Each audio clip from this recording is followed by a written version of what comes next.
So how many out there seen this movie?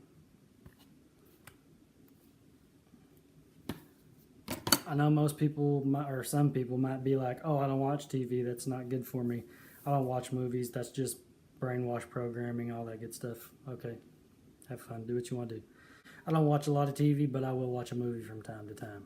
Off the subject, but what's funny to me is that people externalize an enemy so much that they never face their biggest enemy, and that is their self. I'm not saying there's not a devil or devils or demons or anything like that. It's just people overlook their biggest enemy and their biggest threat. And it's no closer or farther away than where you're sitting. I know that might sound weird, but you are your biggest enemy. Back to the point, which was the movie. Am I the only one that watched this movie and thought the bad guy was right? The bad guy was probably the most just character in this story?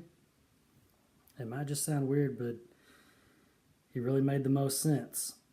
All these other people are fighting to protect everybody, which will result in absolute destruction, reality or movie, whichever way you go.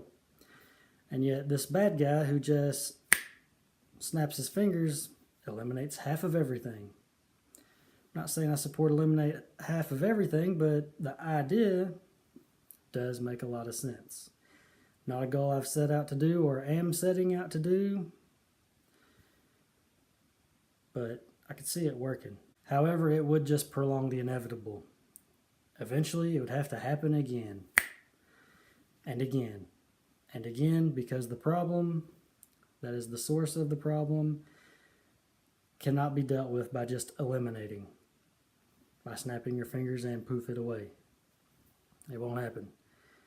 People are the problem, but unless people face their problem, their self, it's going to continue to happen. The reality of it is that this has happened in this existence probably many, many times.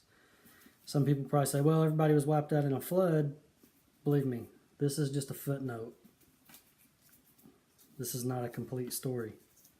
Most people don't believe the footnote anyway because so much has been removed and edited over time that it really takes going extremely deep to understand the point of what's left.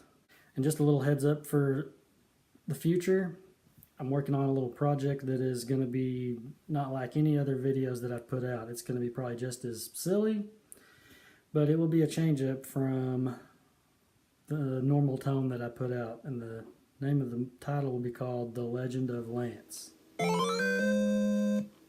Stay tuned. Avengers, you're cool and you're okay, but I gotta side with Thanos on this one. Pro Thanos. Later.